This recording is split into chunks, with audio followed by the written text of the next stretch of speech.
Beyonders की दुनिया, जहाँ पे इंसान पॉइजन खा के सुपरनेचुरल पावर को अचीव करता है, जिसे इंसान देवता बनने का रास्ता भी बोलता है। तो टोटल 22 रास्ते और 9 सीक्वेंस, जिसका जितना लो सीक्वेंस उसका उतना ही स्ट्रॉन्ग बियॉन्डर एबिलिटी है, और इसी को बोलते हैं the path of divine. So hello animal lover, स्वागत है आपको लॉर्ड ऑफ मिस्ट्रीज के दुनिया में।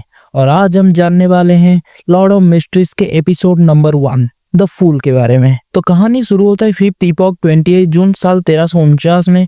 तभी एक बंदे का आँख खुलता है, जिसको पता ही नहीं होता कि वो कहाँ पर है। वो देखता है कि उसके टेबल के ऊपर एक बंदूक है, जिसे देख के वो डर जाता है। फिर हमें दिखाया जाता है कि उसके सर में एक गहरी चोट था, जो धीरे धीरे भरने लग रहा था, और उसके शरीर के अंदर और उसके दिमाग में सिर्फ एक ही नाम बार बार सुनाई देता है। वो क्या है? वो नाम है क्लेन। फिर वो सोच ही रहा होता है कि तभी मिरर में एक अननोन पर्सन को देख के उसे पता चलता है कि वो किसी दूसरे के शरीर में ट्रांसमाइग्रेटेड हो गया है। इट मीन्स वो किसी दूसरे के शरीर में आ गया है।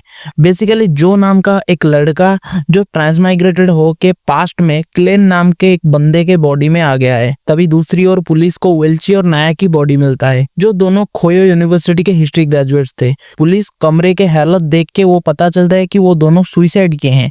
पर हाँ, पुलिस को और भी पता चलता है कि इस कमरे में ब्लैक मैजिक को भी परफॉर्म किया गया था, और एक बियॉन्डर की मौत भी इसी कमरे में हुई है। तो पुलिस को शक है कि बहुत शक्तिशाली शक्ति जाग उठा है। फिर एक तस्वीर देख के डन स्मिथ को पता चलता है क्लेन मोरिटी के बारे में, जो कि खोयो यूनिवर्सिटी का हिस्ट्री ग्रेजुएट भी है और वेल्ची और नाया का क्लासमेट भी है, जिसका मम्मी पापा गुजर गए हैं, और अब वो टेंगिन सिटी में अपने छोटी बहन के साथ रहता है। देन उसके बाद जो क्लेन की नोटबुक पढ़ने लगता है, जिसका राइटर एक एंटिगोनस फैमिली से बिलोंग करता है, जो उस नोटबुक में 27 जून का पेज ढूंढ ही रहा होता है। तभी उसके सामने एक पेज खुल के आता है, और उस पेज में लिखा होता है कि सब मरेंगे और मैं भी। तभी क्लेन की बहन दूसरे रूम से आती है।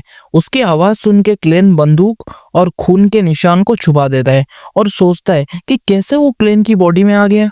तब उसे याद आता है कि वो डिनर से पहले लक बदलने का रिचुअल किया था, शायद उसी के लिए। फिर उसके बाद मेलिशा कुछ ब्रेड लाके क्लेन को खाने के लिए देती है, और बोलती है कि मैं अब स्कूल जा रही हूँ। फिर जो को लगता है कि जितना देर वो उस घर में रहेगा उसके लिए उतना ही खतरा है, तो जो ब्रेड खरीदने के लिए चला जाता है।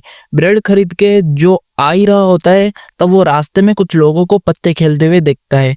क्लेन की मेमोरी तो जो के पास थी ही, तो जो को मालूम पड़ता है कि ये पत्ते वाला गेम आज से 100 साल पहले उस राज्य का राजा ने इन्वेंट किया था। फिर जो को लगता है कि शायद वो राजा भी जो की तरह ट्रांसमाइग्रेटेड होके इधर आए थे। उसके बाद जो ब्रेड लेके घर जा ही रहा होता है, अचानक उसके हाथों से एक कॉइन गिर जाता है।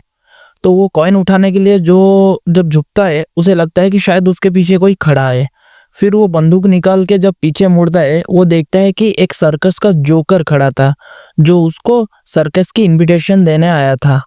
फिर जो को लगता है कि शायद कोई उसका पीछा कर रहा है, तो वो जल्दी जल्दी से एक टैरोट कार्ड देखने वाली के दुकान में घुस जाता है। देन वो टैरोट कार्ड देखने वाली लड़की जो को देख के बोलता है कि अगर फ्यूचर का गाइडेंस चाहिए तो इधर आओ। फिर वो जो को बोलता है कि तुम मेरे पहले कस्टमर हो, तो तुम्हारे लिए आज का टैरोट कार्ड देखना पूरा का पूरा फ्री है। उसके बाद वो औरत पूछती है कि तुम पहले क्या जानना चाहोगे। ये बोल के वो कुछ कार्ड को सफल करके जो के सामने 3 कार्ड रखता है, और बोलता है कि ये 3 कार्ड तीनों डायरेक्शन को दर्शाता है, मतलब एक प्रेजेंट को और एक पास्ट को और एक फ्यूचर को। तो तुम्हारा मर्जी, तुम क्या देखना चाहोगे पहले। उसके बाद जो प्रेजेंट कार्ड को चुनता है, उसी टाइम में जो वो कार्ड को देख ही रहा होता है, उस कार्ड में लिखा होता है कि द फूल। तभी उस दुकान की असली मालकिन वहां पे आ जाती है, और वो लड़की को वहां से भगा देती है। तभी जो को लगता है कि शायद कोई और भी उस दुकान में घुस रहा है, इसीलिए जो वहां से चुपके से निकल जाता है। उसके बाद जो अपने घर आके फिर से लक बदलने का रिचुअल करने लगता है, मगर कुछ नहीं होता। फिर जो सोचने लगता है क्यों ये रिचुअल काम नहीं किया। तभी जो का सर दर्द करने लगता है, और क्लेन की बॉडी में अजीब से पावर जागने लगता है। जब जो की आंख खुलती है, उसे पता ही नहीं होता कि वो कहाँ पर है, पर उसे वहां पे 2 कलर की लाइट दिखाई देती है, एक नीला वाला और एक लाल वाला, और उसके चारों ओर कुछ कोहरा जैसा उसे दिखाई देता है। जब जो उन दोनों लाइट को टच कर रहा होता है तब एक लड़की जो आईने के अंदर कुछ समन कर रहा होता है और एक लड़का जो बीच समंदर में कुछ कर रहा होता है, वो दोनों समन होके जो जहाँ पे होता है वही डायमेंशन में आके पहुंच जाते हैं। उसके बाद जो की परछाई को देख के वो लड़की बोलती है कि सर मैं कहाँ पे रहूं, और जो भी इन दोनों को देख के पूरा शॉक्ड हो जाता है। वो सोचता है कि क्या मैंने इन दोनों को समन किया। तब वो लड़की बोलती है कि सर क्या आप उस दुनिया के मालिक हो या ये देवताओं का दुनिया है। फिर जो सोचता है कि ये कौन सा देवता का दुनिया है, यहाँ पे तो एक मंदिर भी नहीं है। जो कि ये बात खत्म होने ही वाली थी, उसके बाद इंस्टेंटली वहां पे एक मंदिर जैसा कुछ बन जाता है। फिर जो को लगता है कि शायद वो इस दुनिया को मैनिपुलेट कर सकता है, मतलब वो इस दुनिया के हर चीज को अपने हिसाब से चला सकता है। फिर जो अपने पावर्स को इस्तेमाल करके उस मंदिर के नीचे एक बड़ा सा टेबल बनाता है और उस टेबल के साइड में बहुत सारी कुर्सियां भी लगाता है और एक थ्रोन जैसा बनाता है जहाँ पे जो खुद बैठेगा। उसके बाद समन किया हुआ लड़का बोलता है कि सर मैं कहाँ पर हूँ और आप कौन है। फिर जो उसके क्वेश्चन का आंसर देते हुए बोलता है कि तुम मुझे द फूल कह के बुला सकते हो। तब लड़की पूछती है कि सर अगर आपका काम हो गया तो क्या हम यहाँ से जा सकते हैं। बट जो कहता है कि अगर तुम मुझे बोलोगे तो मैं अभी तुम्हें तुम्हारे घर में छोड़ सकता हूँ। तब उस लड़की ये सब मिस्ट्रिकल पावर देख के बोलती है कि मिस्टर फूल मैं कैसे एक बियॉन्डर बन सकती हूँ। बट जो को तो पता ही नहीं है बियॉन्डर क्या होता है। तो अपने राज को राज रखने के लिए जो चालाकी से बोलता है कि जो लड़का यहाँ पे बैठा है उसके पास आपका क्वेश्चन का आंसर है। पर उस टाइम वो लड़का सोच ही रहा होता है कि मैं तो समंदर में था तो यहाँ पर कैसे आ गया। उसके बाद वो लड़की की क्वेश्चन का जवाब देते हुए वो लड़का बोलता है कि बियॉन्डर बनने के लिए तुम्हें चर्च जाना पड़ेगा और वहां के देवी को तुम्हें पूजा करना पड़ेगा और तूफान के देवता को भी पूजा करना होगा। ये आंसर सुनने के बाद लड़की बोलती है कि मैं मेरी फ्रीडम को खोना नहीं चाहती, कुछ और रास्ता है तो तुम बताया करो। लड़की की ये बात सुन के लड़का बोलता है कि 2 सीक्वेंस है और 9 पॉइजन्स है। फर्स्ट सीक्वेंस है सेलर और सेकंड सीक्वेंस है ऑडियंस, जो बियॉन्डर बनने में तुम्हारी मदद कर सकता है। जो उन दोनों का बात सुन के जो को लगता है कि ये शायद कुछ सुपर पावर के अलग अलग एट्रीब्यूट्स के बारे में बात कर रहे हैं और उसका जो ग्रे फॉग है वो भी शायद एक बियॉन्डर की पावर जैसा है। तब लड़की बोलती है कि क्या हम सब ऐसे हमेशा मिल सकते हैं। तब जो को लगता है कि बार बार मिलने से शायद उसका आइडेंटिटी पता चल सकता है, बट उसके अलावा उसके पास कुछ ऑप्शन भी नहीं है ये सब जानने के लिए। तो जो बोलता है कि हर मंडे के दोपहर के 3 बजे हम सब फिर से मिलेंगे। देन ये बात सुन के वो लड़की बोलती है कि हम तो हमारा रियल नाम भी नहीं बता सकते तो कोड नाम से रखेंगे। आज मिस्टर फूल को टैरट कार्ड मिला था तो मेरा नाम है जस्टिस। ये सुन के वो लड़का भी अपना नाम हैंगडमैन बोलता है। बट उसी टाइम कोई आके जो के दरवाजा को खटखटाता है। उसके बाद जो अपने कॉन्शियस माइंड में होते हुए भी अपने स्टेमिना को खोने लगता है। तो अपने सीक्रेट्स को बचाने के लिए जो जल्दी से जल्दी वो मीटिंग को खत्म करता है। उसके बाद जो अपना आँख खोलता है और अपने दरवाजे के एक होल से वो देखता है कि पुलिस इंस्पेक्टर आए हैं।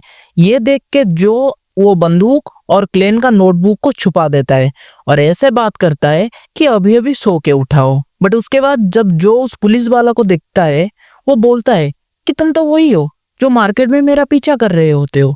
फिर उस पुलिस वाले ने अपना आइडेंटिटी जो को बताया कि उसका नाम है लियोनार्डो मिटकेल। फिर लियोनार्डो बोलता है कि मैं तुम्हारा पीछा नहीं कर रहा था, मैं तुम्हारा हिफाजत कर रहा था। फिर जो देखता है कि लियोनार्डो के साथ और एक पुलिस वाला भी आया है जिसका नाम है डन स्मिथ, जो एक नॉर्मल इंक्वायरी के लिए जो के पास आया था। उसके बाद जो पुलिस से नेया और ओल्ची के सुसाइड के बारे में सुनता है और इसी बीच लियोनार्डो के हाथ में गिरता है क्लेन की नोटबुक, जिसे वो धीरे धीरे पढ़ने लगता है। क्लेन की लिखी हुई बात कि सब मरेंगे और मैं भी, इसके बारे में लियोनार्डो जो को पूछता है, पर जवाब में जो बोलता है कि वो सब कुछ भूल चुका है। बट जो का ये बात सुन के स्मिथ बोलता है कि शायद 27 जून को तुम वो सुसाइड किए वाले जगह पे गए थे और वहां पे से मिस्टर गवर्नर का बंदूक भी गायब है, तो शायद वो बंदूक तुम्हारे घर पे मिल जाए। उसके बाद स्मिथ की ये बात सुन के जो घबरा जाता है और बोलता है कि कल रात मैं खुद उस बंदूक से सुसाइड करने वाला था और उसके बाद मुझे कुछ भी मालूम नहीं है। जो कि ये बात सुन के स्मिथ हंसता है और बोलता है कि शायद तुम्हें मेंटल डॉक्टर की सख्त जरूरत है। उसके बाद जब स्मिथ और लियोनार्डो जाने वाले होते हैं, एक बच्चा ब्रेड चुरा के भाग रहा होता है। तभी उस हंगामे में जो को मौका मिल गया और वो पुलिस से भागने लगा। भागने के बाद जो एक जगह में चुपके से जा ही रहा होता है, तभी अचानक ऊपर से कोई उसके ऊपर पानी फेंक देता है, बट वो पानी जो के ऊपर नहीं गिरता, वो आसमान में ही फ्रीज हो जाता है।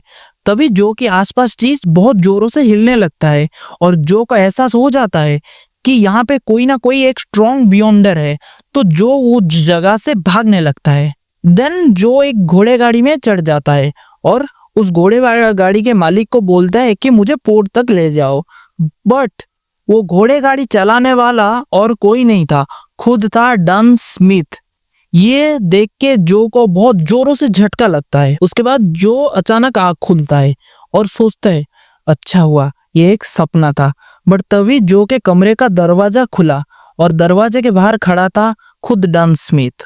तब जो ने सोचा कि क्या स्मिथ ने ड्रीम में ही मुझे मैनिपुलेट किया, पर उसके जवाब में स्मिथ ने बोला कि नहीं, रात के अंधेरों में हमारा पावर दुगना हो जाता है। स्मिथ की ये बात सुन के जो बहुत घबरा जाता है। तभी जो के सामने एक लड़की आ जाती है जो को धीरे धीरे शांत करने लगता है और जो धीरे धीरे सोने लगता है। उसके बाद आँख खोलते ही जब जो अपना आँख खोलता है वो अपने मम्मी पापा को देखता है, पर तभी वो लड़की उसको क्लेन कह के पुकारती है। उसी टाइम पे जो सोचता है कि शायद वो लड़की अभी उसके दिमाग में है और उसके ग्रे फॉग के वजह से वो उसके मम्मी पापा और उसके सीक्रेट्स को देख नहीं पाती। तब अचानक जो के चेहरे के सामने वो लड़की आके पूछती है कि क्लेन कहाँ है वो एंटिगोनस फैमिली का नोटबुक और क्या हुआ था वेल्ची के घर में कल रात। उसके बाद सुन के जो कहता है कि वो नहीं जानता। तब अचानक से जो के हाथ में एक बंदूक आ जाती है और वो उसी में ही अपनी जान ले लेता है अपने माइंड में। उसके बाद जब जो की आँख खुलता है वो देखता है कि उस लड़की स्मिथ को कुछ बोल रहा होता है। तब वो लड़की बोलती है कि क्लेन ने अपने ड्रीम में ही उसने अपने आप को ही शूट कर दिया और उसके लॉस्ट मेमोरी में भी वेल्ची और नाया की कोई भी पार्ट्स नहीं है। उसके बाद वो लड़की स्मिथ को फिर से बोलती है कि जो पावर क्लेन के माइंड को इतना ब्रेव बना दिया कि खुद को ही बंदूक पे शूट कर दिया, उस पावर से वो थोड़ा केयरफुल रहे।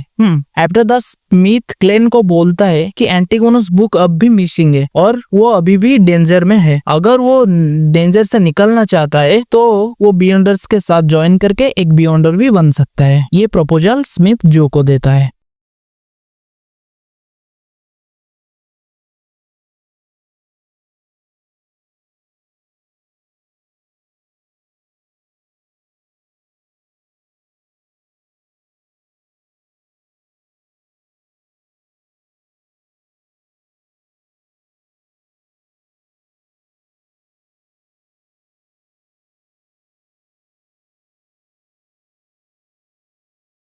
उसके बाद जब जो अपना आँख खुलता है वो अपने मम्मी पापा को देखता है, पर तभी वो लड़की उसको क्लेन कह के पुकारती है। उसी टाइम पे जो सोचता है कि शायद वो लड़की अभी उसके दिमाग में है और उसके ग्रे फॉग के वजह से वो उसके मम्मी पापा और उसके सीक्रेट्स को देख नहीं पाती। तब अचानक जो के चेहरे के सामने वो लड़की आके पूछती है कि क्लेन कहाँ है वो एंटिगोनस फैमिली का नोटबुक और क्या हुआ था वेल्ची के घर में कल रात। उसके बाद सुन के जो कहता है कि वो नहीं जानता। तब अचानक से जो के हाथ में एक बंदूक आ जाती है और वो उसी में ही अपनी जान ले लेता है अपने माइंड में। उसके बाद जब जो की आँख खुलता है वो देखता है कि उस लड़की स्मिथ को कुछ बोल रहा होता है। तब वो लड़की बोलती है कि क्लेन ने अपने ड्रीम में ही उसने अपने आप को ही शूट कर दिया और उसके लॉस्ट मेमोरी में भी वेल्ची और नाया की कोई भी पार्ट्स नहीं है। उसके बाद वो लड़की स्मिथ को फिर से बोलती है कि जो पावर क्लेन के माइंड को इतना ब्रेव बना दिया कि खुद को ही बंदूक पे शूट कर दिया, उस पावर से वो थोड़ा केयरफुल रहे। आफ्टर द स्मिथ क्लेन को बोलता है कि एंटिगोनस बुक अब भी मिसिंग है और वो अभी भी डेंजर में है। अगर वो डेंजर से निकलना चाहता है तो वो बियॉन्डर्स के साथ ज्वाइन करके एक बियॉन्डर भी बन सकता है। ये प्रपोजल स्मिथ जो को देता है।